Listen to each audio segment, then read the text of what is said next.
Hello welcome back to my channel ആദ്യമായി കാണുന്നവരാണെങ്കിൽ subscribe എന്ന് സപ്പോർട്ട് ചെയ്തേക്കണേ. ഇന്നൊരു ഗുരുവായൂർ വ്ളോഗ് കണ്ടാലോ. നേരം വെളുപ്പിന് 2 മണി. എഴുന്നേറ്റ് കുളിച്ച് കുറച്ച് കട്ടൻ ചായ ഫ്ലാസ്കിലാക്കാൻ വേണ്ടി അടുക്കളയ്ക്ക് പോയി. പുറത്ത് നോക്കിയപ്പോഴാണ് നല്ല ഇരുട്ടും തണുപ്പുമായിരുന്നു. പിന്നെ പെട്ടെന്ന് തന്നെ പോയി റെഡി ആവാൻ തുടങ്ങി. എനിക്ക് ഏറ്റവും പ്രിയപ്പെട്ട മുണ്ടും വേഷ്ടിയും തന്നെയാണ് ഉടുത്തത്. എൻ്റെ കഴിഞ്ഞ് താഴെ ഇറങ്ങിയപ്പോഴേക്കും ഏട്ടനും അമ്മയും അച്ഛനും ഒക്കെ റെഡി ആയിട്ടുണ്ടായിരുന്നു. ഞാനും അമ്മയും അച്ഛനും ചെറിയേട്ടനും എല്ലാവരും കൂടെ ഉള്ള യാത്രയായിരുന്നു. ഒരു വൺ ഡേ ട്രിപ്പാണെങ്കിൽ നമുക്ക് എന്തെങ്കിലുമൊക്കെ ലഗേജ് എടുക്കാനുണ്ടായിരുന്നല്ലോ. അപ്പം ഓരോന്നായിട്ട് ഏട്ടനും ചെറിയേട്ടനും കൂടെ കാറിൽ കയറ്റിയിരുന്നു. നമ്മളെ കാറ് വാങ്ങിയിട്ടുള്ള ഫസ്റ്റ് യാത്രയായിരുന്നു കേട്ടോ അത്.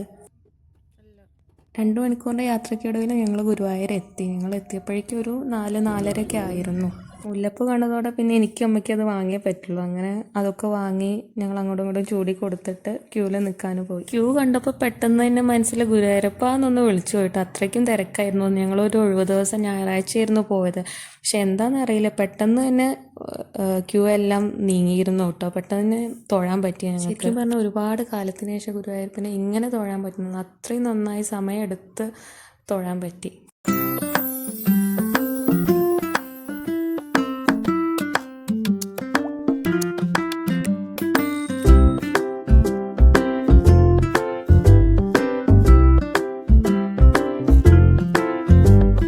ഒരുപാട് കാലത്ത് ആഗ്രഹമായിരുന്നു ഗുരുവായൂരപ്പൻ്റെ മുന്നിൽ നിന്ന് ഏട്ടനും എനിക്കൊന്ന് മാല ചാർത്തണമെന്ന്. അങ്ങനെ പൂജിച്ച മാല ഒന്നുമല്ല, പുറത്തുനിന്ന് 2 തുളസി മാല വാങ്ങിയിട്ട് പുറത്ത് നടയുടെ മുന്നിൽ പോയിട്ട് ഞങ്ങൾ അങ്ങോട്ടും ഇങ്ങോട്ടും ചാർത്തി.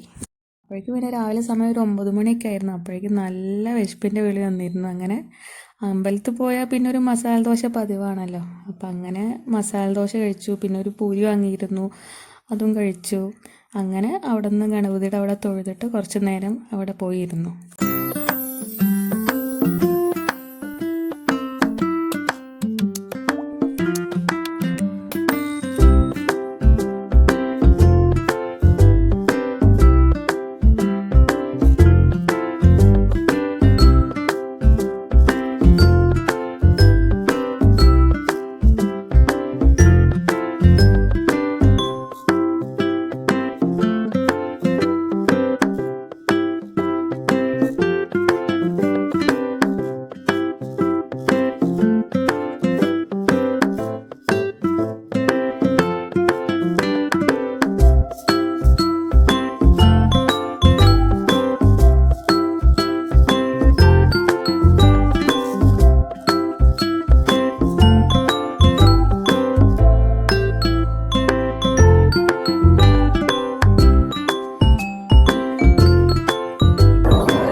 അവിടുന്ന് പായസമൊക്കെ വാങ്ങി അതൊക്കെ കഴിച്ചു. പിന്നെ കുറച്ച് സാധനങ്ങൾ വാങ്ങാനുണ്ടായിരുന്നു. പപ്പടവും കുറച്ച് മുറുക്കും ഒക്കെ വാങ്ങാണ്ടായിരുന്നു. അതെല്ലാം വാങ്ങിച്ചിട്ട് ഞങ്ങൾ ഡ്രസ്സ് മാറ്റിയിട്ട് നേരെ ചാവക്കാട് ബീച്ചിലോട്ടാണ് വിട്ടത്.